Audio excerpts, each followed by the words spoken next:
Mods. Hey, bro. So Tuesday's upload with the EST little mic shit. Let me know if y'all like when I react to shit from in my city. I closely, you feel me, like nearby and shit. I ain't gonna lie, I don't like it. It was just, you feel me. Cause like when that shit's that close, it's like you know niggas who know niggas that done told you shit about the shit that you're watching, gang. It's like when you watch it and it's wrong, it pisses me off. Not saying nothing in that video was wrong. I don't know. I don't care, right? But like when you know shit and you see videos like that and half of this shit's wrong, like you feel me, you can tell when niggas getting their information off Twitter dweebs. But this time around, we got 5 times wannabe gangsters mess with the wrong cartels. Let's tap in. October 10th, 2010, Martin Cota Monroy made the grave mistake of stealing from an unforgiving Mexican cartel. Well, that pissed off the cartel, and what they did to him changed the course of his life forever. These are the times wannabe gangsters messed with the wrong cartels. In 1978, Palma got busted for drug trafficking in Arizona and ended up having to serve 8 years in a U.S. prison. But the real nightmare started after his release. He came home to a devastating truth. His wife, Guadalupe Lea Serrano, had run off with a man named Rafael Clavel Moreno, taking their 2 children with her. What Clavel didn't realize, though, was that his betrayal wasn't just about stealing another man's family. His greed and cruelty had set him on this path with only one possible ending: his own brutal demise. Rafael Clavo Moreno's story is brutal and wild, and it definitely clears up some myths around his betrayal and downfall. Instead of being some cartel sicario or loyal enforcer, Clavel was a greedy lowlife who got too close to power and money, thinking he could pull off a heist at the expense of a major cartel figure. He played his cards wrong, seduced the wrong woman, stole from the wrong man, and he thought he could disappear after committing one of the most vicious betrayals in cartel history? Okay, but gang, this is a man's fucking wife, bro. He goes to jail, and what I'm hearing from Miss, I guess they was in the same group, cartel as they might say. And you go take his fucking wife and have their kids as well, bro. What, nigga? You're asking to get your shit blown. Hey, bro, I don't know. Yeah, Palma Some guys are backwards. gangster. He was a high-ranking Sinaloa member with a network that could hunt anyone down.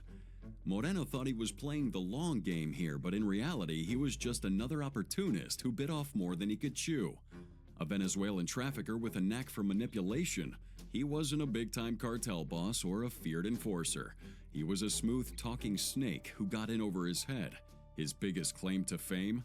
Pulling off one of the most brutal betrayals in cartel history. In the late 1980s, Clavel managed to get close to Hector El Guero Palma, a high-ranking member of the Sinaloa cartel. He wouldn't do this through power or even muscle. He did it by playing dirty.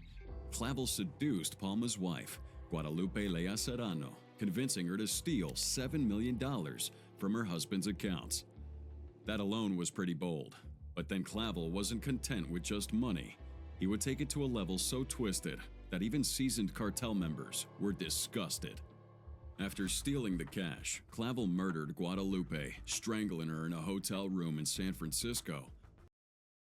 So you didn't? Oh my god! You didn't even try to take the girl and like make her your girl. You took the girl, get her. Oh my!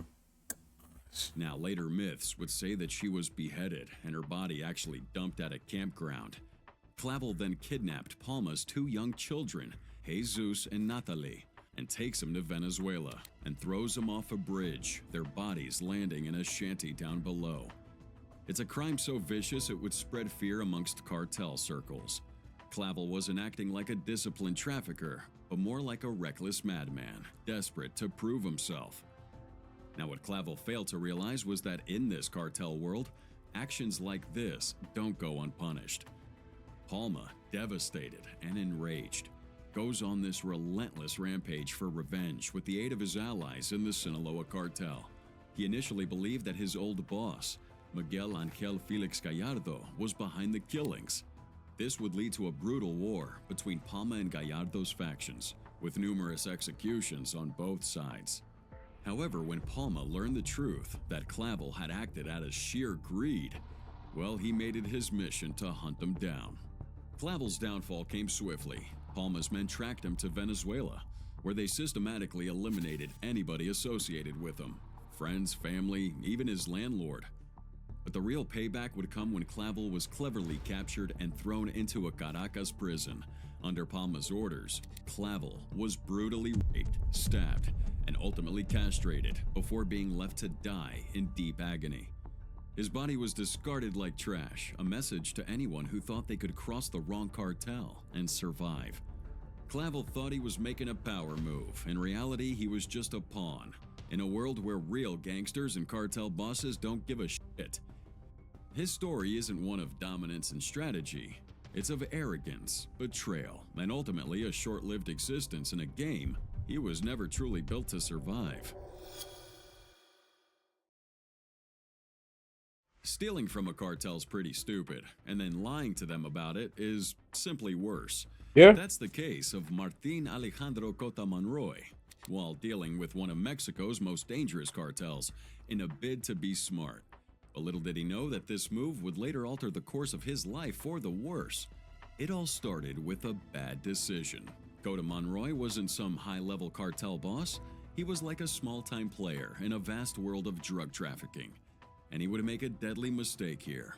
He stole from the wrong set of people. Reports said that he took a massive drug shipment, about 400 pounds of marijuana and some meth, from a cartel linked to the trafficking group known as PEI Estatales, which had ties to the powerful Sinaloa cartel. But here's where it gets interesting, because instead of taking responsibility for the theft, he lied to his bosses and claimed that the Border Patrol had seized the drugs. If there's one thing you should never do, it's lie to a cartel. You're gonna die either way, just make it less brutal. These organizations run on fear, loyalty, and some crazy enforcement. Cota Monroy thought he could outsmart them all. Maybe he believed since he was in the US he was kinda safe, but he was wrong. Realizing the cartel would eventually learn the truth, Cota Monroy fled to Chandler, Arizona, hoping that being on US soil would shield him from some form of retaliation. Now, for a while, it seemed like he'd gotten away with it. He was laying low, trying to blend in, pretending that this nightmare he'd created for himself wouldn't catch up.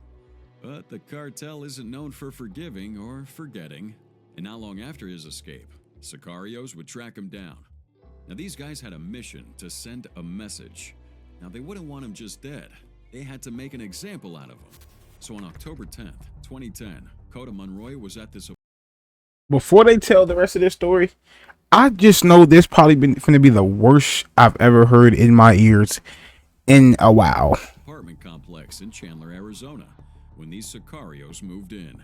Disguised as friends, people he knew and possibly even trusted, this guy had no idea it was going to be his last night alive.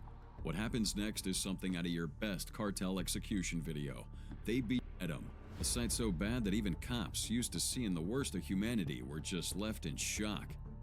You see, beheadings aren't just about revenge. These guys are making a statement. Cartels kill, yeah, but they send messages through them. A gunshot would have been way too quiet. A stabbing, too subtle. But a beheading, now people are paying attention. The killing immediately sent shockwaves throughout law enforcement. Police and federales scrambled to understand what the hell happened. Was cartel violence creeping across the border? Was this the start of a new wave of executions on U.S. soil? As investigations unfolded, it became clear that this wasn't just a random killing. It was a full-fledged cartel hit. Authorities arrested several suspects, all of them linked to drug trafficking. One of them, Cristantos Moroyoki Yosupicio, was later sentenced to 14 years in prison for his role in this brutal murder. But despite the arrest, the killings left cops rattled.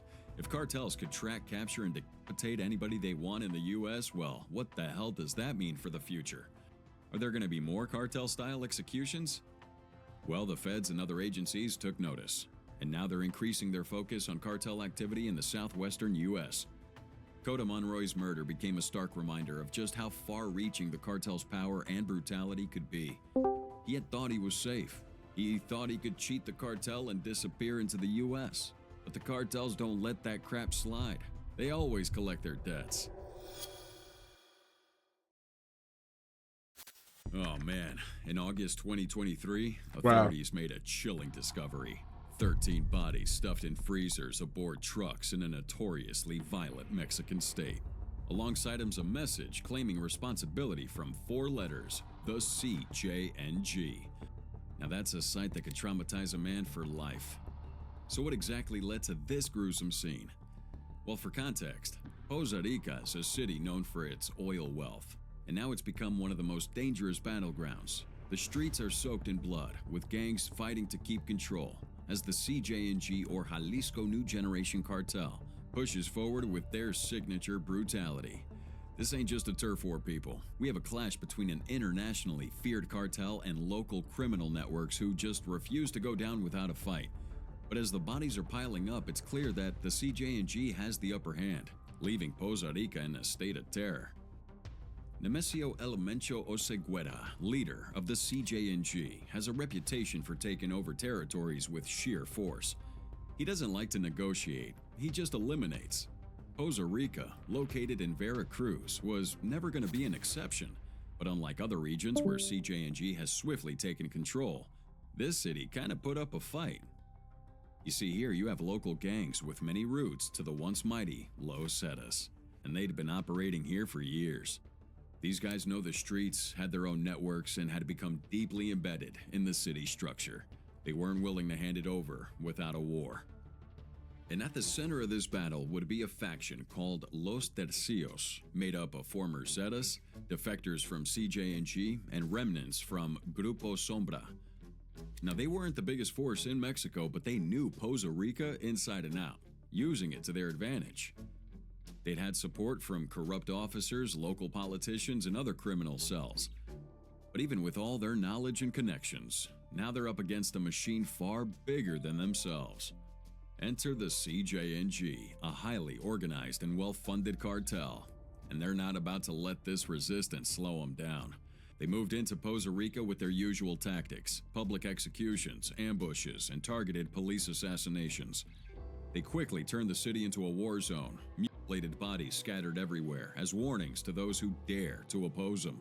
Police are caught in the middle of this, some trying to keep order while others just quietly stay to the side, maybe join the cartels, either out of fear or greed.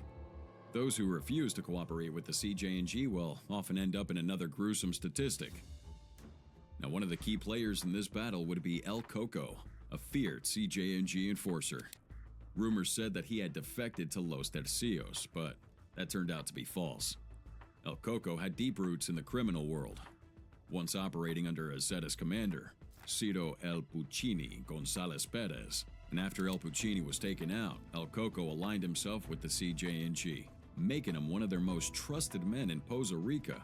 His role in this conflict was brutal, coordinating assassinations, leading attacks, and making sure the CJNG's grip on the city tightened with each passing day. Los Tercios and other local gangs weren't going to go down without a fight, though.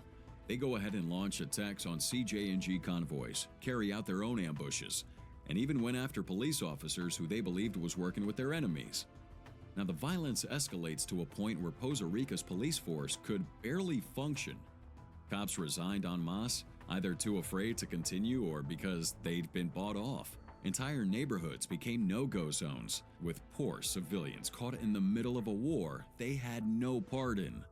The brutality on both sides was relentless. Mass executions were like common. In one particularly gruesome event, several bodies are left in a pile with a CJNG banner, a clear message that resistance was futile. Los Tercios struck back by targeting a police convoy they believed was assisting the CJNG, killing many cops in a coordinated ambush. The response, though, was immediate. El Coco and his men launch a series of retaliatory strikes, executing anyone suspected of siding with Los Tercios.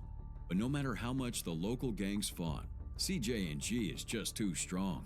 This cartel has more guys, more money, and more firepower. The local resistance was determined, but they were being worn down.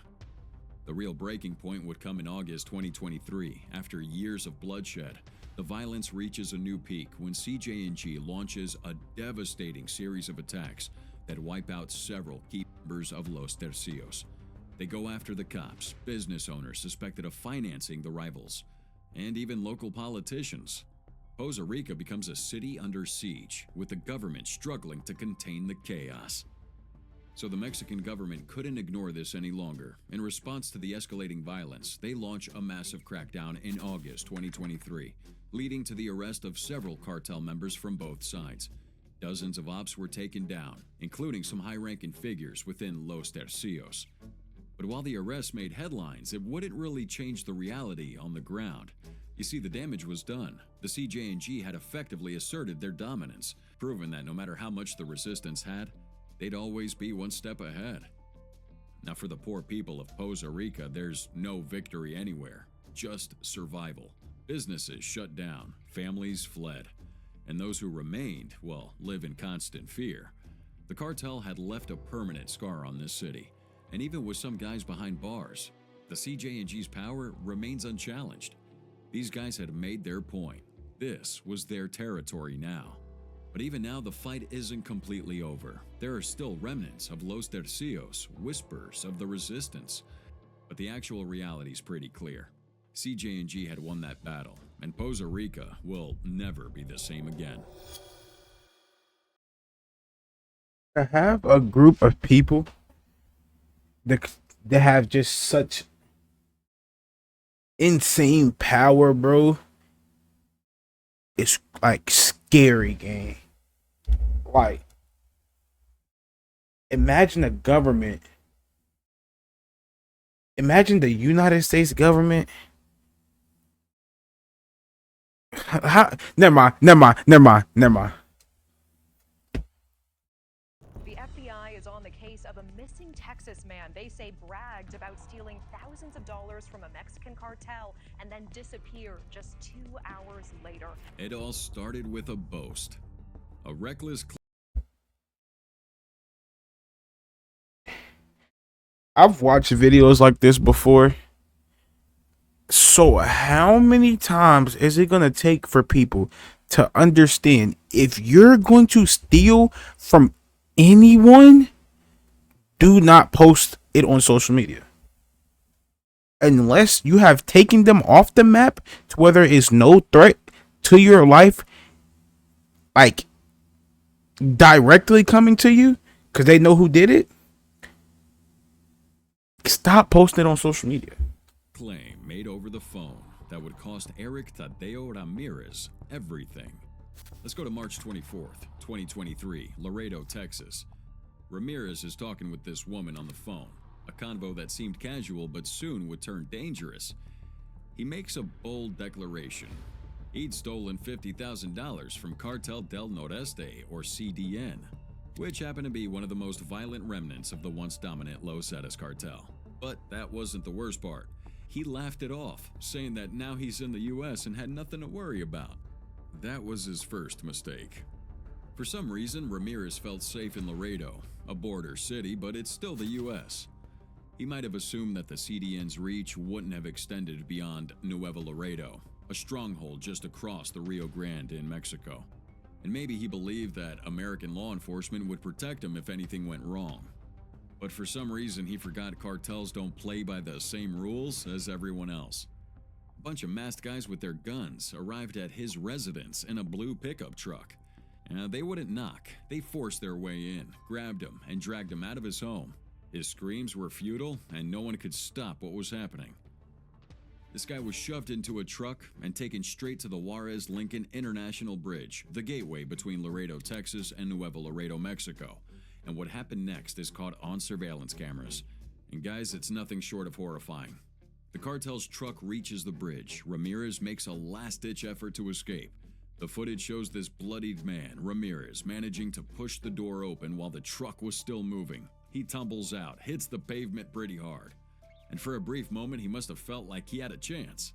But his captors weren't about to let him go. The video captures the chilling moment when one of the kidnappers jumps out, rushes toward him, and drags him back into the truck. The door slams shut, and just like that, Ramirez disappears into Mexico. That's the last time he was seen alive. Once in Nuevo Laredo, Ramirez is now in cartel territory. This guy ain't nothing more than a dead man walking. No one steals from Cartel del Noreste and gets away with it. Especially not somebody like him, some small-time player who thought he could cheat one of the most ruthless organizations in Mexico, please. Details of what happened to him remain unclear, but given the cartel's history, it's not hard to imagine his fate.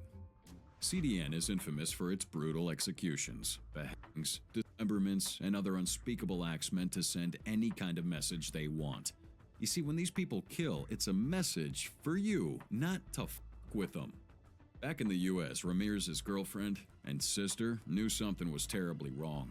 So they reported the kidnapping to authorities, and soon the FBI got involved. With cartel violence seeping into American cities, we didn't have a random abduction here. We had a major security concern. Investigators worked quickly, and it wouldn't take long before they arrested a suspect. Jonathan Cabriales, a man with known ties to the Cartel del Noreste. Under questioning, Cabriales admitted to his role in the abduction. He confirmed that Ramirez had stolen from the cartel and that this was the consequence. But that arrest didn't change the hope of finding Ramirez alive. This wasn't the first time a cartel had reached into the US to exact revenge, and it definitely won't be the last. Cartels have operated on both sides of the border for decades, using American cities as hubs for drug distribution and money laundering. But cases like Ramirez's really highlight something even more terrifying. Yeah, cartels aren't just smuggling drugs around, they're bringing the violence with them. And for decades, people have believed that being in the US kind of provided some level of protection from cartel retribution. Well, Ramirez's case shattered that illusion if you had it. His fate proved that if a cartel wants to get you, ain't no border, no law enforcement agency, and no amount of hiding gonna stop him. But what makes his case so tragic is how easily it could have all been avoided. Again, this guy wasn't some high-level cartel figure or a major player in the drug trade. He was a guy who got greedy and made the fatal mistake of thinking he can outsmart one of the deadliest organizations in the world. But you gotta give it to him, he had the balls to brag about it like he was something, but that was the moment his fate was sealed. The CDN, like many others, thrive on fear and control. The moment you take from them, you become an example. You see, because what they do to you, they want to make sure that everybody understands it can happen to them, or worse. And that's why Ramirez's story spread so quickly. Despite the FBI's involvement and the arrest of Cabriales, many questions remain unanswered. Was Ramirez tortured before he was killed? Was his body ever recovered? Did others play a role in his abduction? Most likely, we'll never get these answers. But when someone gets into the cartel's clutches, the outcome is always almost the same. They vanish. You might find their bodies dumped in mass graves or dissolved in acid, so maybe just the bones, or just left hanging from bridges, as a warning to others. Eric Tadeo Ramirez thought he could cheat the cartel and walk away. For some reason, he thought the US was going to protect him. He thought he could brag about stealing from one of the most violent criminal groups in Mexico, without consequences. Well, he soon learned that when you mess with the wrong cartel, there's no escape. Not even a border is going to save you. Back in the day, in the world of cyber warfare, Anonymous was a force to be reckoned with. A shadowy, decentralized group of hackers that took on governments, corporations, and anybody they deemed corrupt. They thrived on chaos, using digital warfare to expose secrets, disrupt systems, and make powerful enemies sweat. But in 2011, they made a mistake that they even had to back away from. They threatened Los Zetas, one of the most violent drug cartels at the time. And if there's one thing you don't do, it's pick a fight with a cartel that don't play by the rules. For context, Anonymous wasn't a traditional organization here. They had no central leadership, no HQ, and no official members. Just a loose collective of skilled hackers who operated under a common ideology: expose corruption, defend internet freedom. One day, they'd be attacking a multinational corporation. The next, they're leaking classified government documents. It was awesome. They had no physical presence, only a digital footprint. And that's what made them so powerful. Los Zetas, on the other hand, were the complete opposite. They weren't shadowy, hiding behind a computer screen. They were mercenaries turned drug lords, a cartel built on discipline, military tactics, and sheer brutality. Now, they formed back in the 90s by former Mexican Special Forces soldiers. They took the ruthlessness of the drug trade to another level, with beheadings, mass executions, public assassinations, you name it. Let's say if the Sinaloa cartel is known for making deals, Los Zetas were known for making examples. The conflict between these two worlds started with #OpCartel, an anonymous-led operation that declared war on Los Zetas. Now, the reason? A fellow anonymous member had reportedly been kidnapped by the cartel in Veracruz during a protest. Anonymous issued an ultimatum. Release our guy or we'll expose every corrupt official, police officer, and businessman working with Los Zetas. Now, to Anonymous, this was just another operation. They leaked classified files before, taken down government websites, and even embarrassed corporations. This was business as usual for them. Except this ain't the FBI or some greedy corporation. This is Los Zetas, and they don't play by the same rules. Now, at first, it seemed like Anonymous had the upper hand. The cartel relied on secrecy, and a massive data dump exposing their network could cripple their operations. But what Anonymous didn't realize was that Los Zetas had something far deadlier than data breaches: real-world terror. The cartel didn't issue legal threats or counter hacks. They didn't file lawsuits. They hunted people down. And within days, rumors spread that Los Zetas now had their own cyber experts to track down anonymous members. Unlike corporations who could only fire their employees or tighten security, the cartel had a different solution: kill anyone they identified. Now, the cartel had made examples out of journalists and bloggers who spoke out against them. Bodies are found hanging from bridges with warnings carved into their flesh. And a few months before #OpCartel, a woman known for reporting on cartel activity through social media was beheaded. Her lifeless body was dumped with a note that read, "This will happen to anyone who messes with us." You see, Anonymous wasn't facing a cyber war. They're facing the war of blood. As the operation's launch date approached in early November 2011, something unexpected happened. #OpCartel was suddenly canceled. Well, for a group that had taken down world governments, corporations, and law enforcement agencies, backing down seemed out of character. So, what happened? Well, it turns out some members of Anonymous claimed it was out of concern for innocent people who might be caught in the fallout. Smart move. But others suggested that it was something far more chilling, that the cartel had already tracked down key members and made direct threats. Think about it. Anonymous had always been untouchable because they operated online. But Los Zetas didn't need to hack anybody. They just needed names, addresses, and a few bullets. Reports surfaced that Anonymous members in Mexico had gone silent. Some deleted their accounts, others stopped communicating altogether. One anonymous hacker would even release a video, his voice shaking, urging the group to abandon the operation. So in the end, Anonymous never released any confirmed list of cartel-affiliated officials. Some reports claim that the kidnapped hacker had already been freed before the operation was abandoned, but details remain unclear. What's certain, though, is that Anonymous underestimated the real-world consequences of their threats. Governments and corporations might retaliate with their lawsuits and counter-hacks, but Los Zetas? Come on. That was a mistake. They have execution squads. And after this... Look, that's how we should treat every fucking Twitter deep. I think that's how we should treat every Twitter dweeb that runs around in the comments fucking rage baiting people. Like, let's just track them down and yes. Let's eliminate these niggas, please. I'm sick of scrolling on Twitter, finding a video of my favorite football team, and oh my gosh, oh, Michigan fans. Yeah. Hope y'all enjoyed this video, bro. Links in the description. I'm out.